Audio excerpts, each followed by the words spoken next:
Hello, I'm that James guy, and this is my Ninebot electric kick scooter made by Segway. And you saw in my last video that I ranted and raved about how amazing it was, and the very next day, it broke down. My daughter was riding it home from school, and it broke. And I have a few theories on what's wrong with it, and I've involved Segway. I ranted and raved about how amazing their service was probably going to be because they're American and all this. I'm not so sure quite yet, but here I'll show you what's wrong with it real quick. Okay, you can see here. We'll turn it on, and it is in. Let's put it in sport mode, and I'll just lift the back up with my foot, and I will floor it. Oh, do you hear that sound?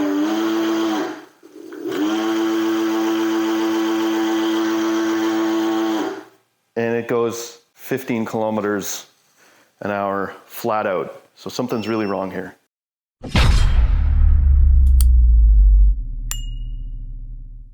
So what I'm going to do is I'm going to put it on something to work on it, to get it upside down. I'm going to pull it apart. I'm going to check.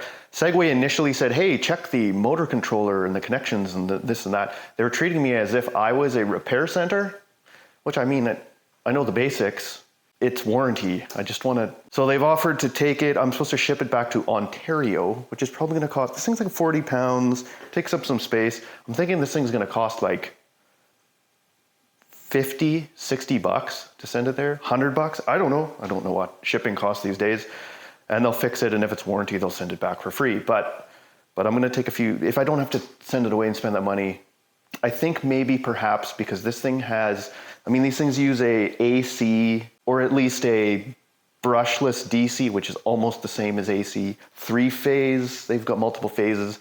If one of those connections comes loose, I'm thinking it will do this. Because the bearings in the motor, let's just get this thing up on the bench. I don't have a good workbench, but I'll show you the bearings in the motor and how they're kind of working. They seem to be working okay. I mean, there's no roughness when you're not running the motor. So, awkward. This thing upside down, kind of like that. I see a bunch of screws. Ooh, this thing's bottomed out a few times. I mean, if we take a look here, you can see that it's like fine. It doesn't, the bearings feel fine. Although I do hear a funny noise. I don't know. So anyway, I'll see if I can pull this off. It's got a tamper-proof Torx. For those of you who don't know, tamper-proof is like Torx, but it's got like a thing in the middle so that you can't actually get a normal Torx bit on. I don't know. I think I have some bits. We'll get this thing apart. Okay, I did not have tamper-resistant, tamper-proof Torx, whatever they're called. You can see here, this is a tiny little, kind of, come on, focus. Little hole in the middle, and it just kind of fits over the little nub in the screw. This handy dandy little ratchet it came with. The local Asoyas Home Hardware, which I recommend anyone in the world go visit. Just make sure that these will come loose.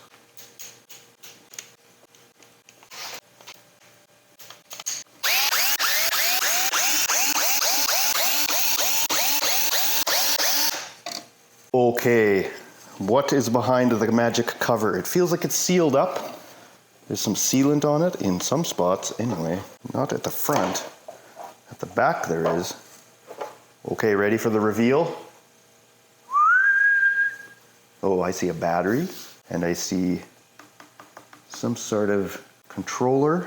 And look, all we can really do here is look at all the connectors and make sure everything's all plugged in properly, because aside from that, there ain't much we can do here.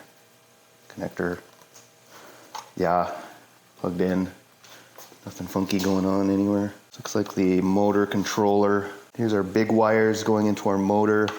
I don't see anything fishy. This looks like the wire that goes to the tail light. I don't know, folks. Just looking for something that's not quite done up right. And keep in mind, folks, that this is only 38 volts. 36 nominal. You can see it right here. You don't have to worry too much about getting shocked. I think 40 is kind of the danger zone when you start, that ability comes. So that's plugged in, thing burned.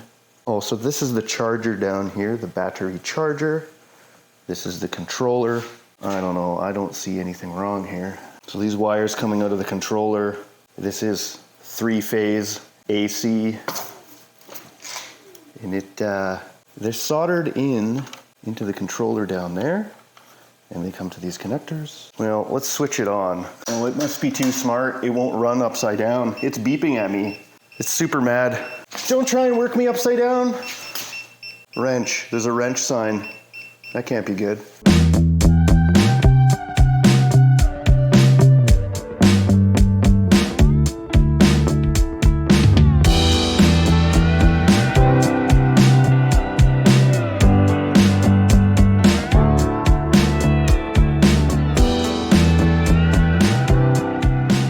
Okay, off the bench, let's turn it on and let's see. Oh, it just doesn't like being upside down because it thinks it's okay now.